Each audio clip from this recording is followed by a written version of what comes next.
आज आपण उन्हाचं टेन्शन न घेता 2 वेगवेगळ्या पद्धतीने 2 ते 3 वर्ष टिकणारे उपवासाचे साबुदाणा पापड कसे बनवायचे हे पाहणार आहोत. विशेष म्हणजे हे पापड आपण मिश्रण थंड करून बनवणार आहोत, त्यामुळे खूप सोपी पद्धत आहे. खायलाही खूप छान होतात हे पापड दोन्ही पद्धतीचे. आपण वेळ न घालवता रेसिपी सुरू करूयात. तर त्यासाठी सगळ्यात आधी आपल्याला साबुदाणा घ्यायचा. तर 2 ते 3 वेळेला त्याला चांगलं आपल्याला स्वच्छ धुवून घ्यायचं. इथे मी पाव किलो साबुदाणा घेतलेला आहे. 250 ग्रॅम एवढा साबुदाणा आहे आपला. जर तुम्हाला ग्रॅममध्ये नसेल साहित्य मोजायचं तर तुम्ही कपानेही मोजून घेऊ शकता. 1 कप जर आपला साबुदाणा असेल तर त्यासाठी पाणी किती घ्यायचं हेही मी तुम्हाला पुढे सांगणार आहे. आता 2-3दा आपल्याला हा साबुदाणा या पद्धतीने चांगला धुवून घ्यायचा. यामध्ये भरपूर पाणी घालायचं, साधारण 1 इंच पाणी वरती येईल एवढं पाणी घालायचं आणि आपल्याला हा साबुदाणा 8 ते 10 तास किंवा रात्रभर चांगला भिजवून घ्यायचा. दुसऱ्या दिवशी सकाळी पाहू शकता खूप छान असा आपला साबुदाणा भिजला गेलेला आहे. साबुदाणा व्यवस्थित भिजणं हे खूप गरजेचं आहे. साबुदाणा व्यवस्थित भिजला गेला की त्याला या पद्धतीने आपल्याला मोकळं करून घ्यायचं आहे. आणि आता साबुदाण्याचे पापड बनवण्यासाठी एका भांड्यामध्ये आपल्याला पाणी गरम करायला ठेवायचं आहे. जर 250 ग्रॅम एवढा साबुदाणा असेल आपला तर 2.5 लिटर एवढं पाणी गरम करायला ठेवायचं. आणि जर तुम्ही कपाने मोजून घेतलं असेल, 1 कप जर साबुदाणा असेल तर तेवढ्यासाठी 9 ते 10 कप एवढं आपल्याला पाणी गरम करायला ठेवायचं आहे. आता पाणी चांगलं गरम होऊ द्यायचं. पाणी चांगलं गरम झाल्यानंतर आपल्याला यामध्ये साबुदाणा घालायचा आहे. त्याला सतत हलवत राहायचं. साबुदाणा जर पातेल्याला खाली तळाशी लागला गेला तर तो करपतो आणि मग आपले पापड व्यवस्थित होत नाहीत. आता याला आपल्याला या पद्धतीने अधूनमधून हलवत शिजवून घ्यायचे. आता साबुदाणा शिजतोय तोपर्यंत आपण बटाटे घेऊयात. तर इथे मी 2 मध्यम आकाराचे बटाटे घेतले. त्याची साल काढून घ्यायची आणि त्याला या पद्धतीने आपल्याला किसणीने किसून घ्यायचे. तर किसताना त्याला पाण्यामध्ये किसायचं, म्हणजे जो बटाट्याचा किस आहे तो काळा पडत नाही. आणि 2 ते 3 वेळेला याला धुवून घ्यायचं आपल्याला. या पद्धतीने 2-3दा बटाट्याचा किस धुवून घेतला की त्यातलं जे स्टार्च आहे तेही निघून जातं आणि तो काळाही पडत नाही. तर बघू शकता आपला साबुदाणा आता अर्धवट शिजलेला आहे. त्याला व्यवस्थित शिजवायचं आपल्याला. आणि या स्टेजला अर्धवट शिजला गेला की यामध्ये आपल्याला जे किसून घेतलेलं बटाटा आहे ते घालायचे. फक्त जे बटाटा आपण वापरतो तो किस आपल्याला काळा जर पडलेला असेल, तो किस पाण्यामध्ये जर तुम्ही टाकलेला नसेल तर बटाट्याचे जे पापड आहेत त्याचा रंग काळा होऊ शकतो. त्यामुळे याला पाण्यामध्येच आपल्याला किसून घ्यायचं आणि 2-3दा धुवूनही घ्यायचे. तर या पद्धतीने आता याला आपण मिक्स करून घेऊयात आणि चांगलं शिजवून घेऊयात. गॅसची फ्लेम लो टू मीडियम ठेवायची आपल्याला आणि याला व्यवस्थित असं शिजवून घ्यायचं. आता या पद्धतीने याला अधूनमधून ढवळत मी शिजवून घेणार आहे. तर हे शिजायला थोडासा वेळ लागतो. साधारण अर्धा तास आपल्याला एवढं शिजण्यासाठी वेळ लागेल. पण साबुदाणा जेवढा चांगला शिजला जाईल पापड तेवढे छान होतात, खुसखुशीतही होतात. आता साबुदाणा बऱ्यापैकी शिजला गेलेला आहे. यामध्ये मी मीठ घातलेले.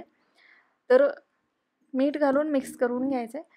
आणि कुठलेही पापड असोत साबुदाण्याचे किंवा कुठलेही तुम्ही वाळवणचे पदार्थ बनवता, मीठ थोडंसं कमी घालायचं. कारण जेव्हा हे पापड सुकतात तर ते खारट होण्याची शक्यता असते. त्यामुळे मिठाचं प्रमाण थोडंसं कमी ठेवायचं.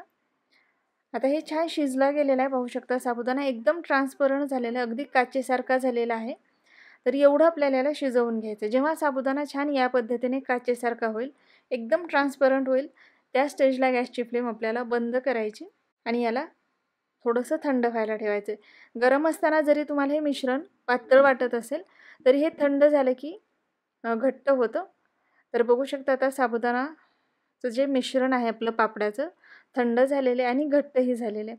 आता या स्टेजला आपण थंड झाल्यानंतर याचे पापड बनवायला घेऊया.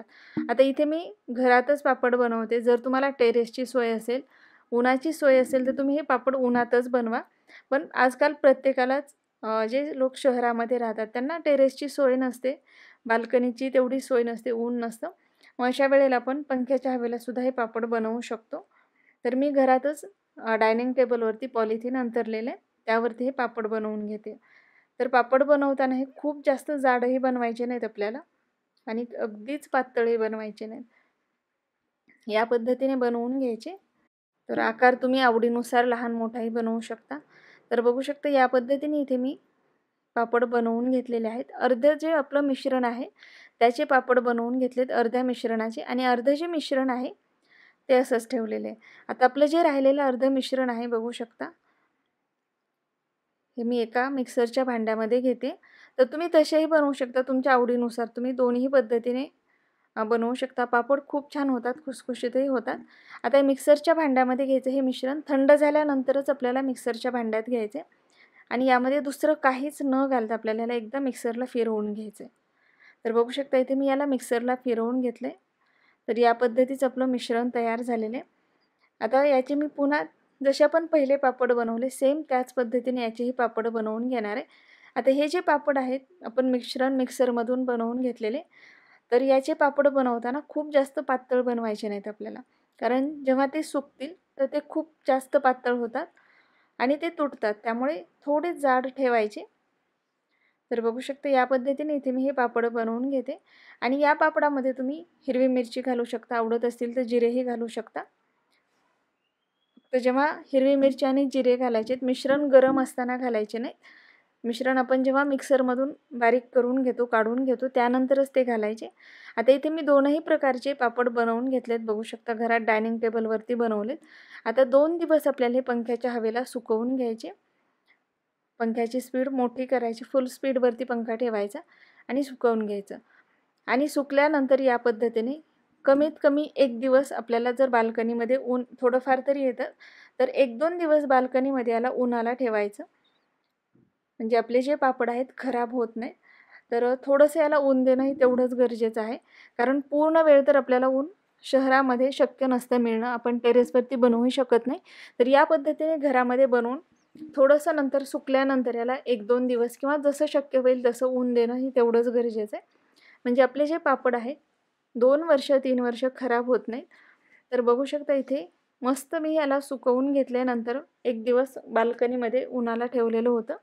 आता आपण हे तळून पाहूयात. तर बघू शकता आपला जो पापड आहे खूप छान फुलतोय. अगदी छोटे-छोटे बनवलेले आहेत, पण तळल्यानंतर मस्त होत आहेत आणि खूप खुसखुशीतही होतात. आणि रंगही पाहू शकता अगदी छान पांढरा शुभ्र असा आहे. तर आपण जे दोनही प्रकारचे पापड बनवलेले होते खूप मस्त झालेले. तर करून पहा या पद्धतीने. तर या अगोदरसुद्धा मी वळवण रेसिपी बऱ्याच प्रकारच्या शेअर केलेल्या आहेत. ते जर पाहिलेल्या नसतील तर नक्की पहा. तर बघू शकता इथे खूप छान मस्त पांढरे शुभ्र आणि खुसखुशीत आपले साबुदाणा बटाट्याचे पापड तयार झालेले आहेत. जर तुम्हाला हा व्हिडिओ आवडला असेल तर व्हिडिओला नक्की लाईक करा, शेअर करा, चॅनलला सबस्क्राईब करायला विसरू नका आणि तुम्ही बनवलेल्या पदार्थाचे फोटो मला Instagramवरती नक्की पाठवा.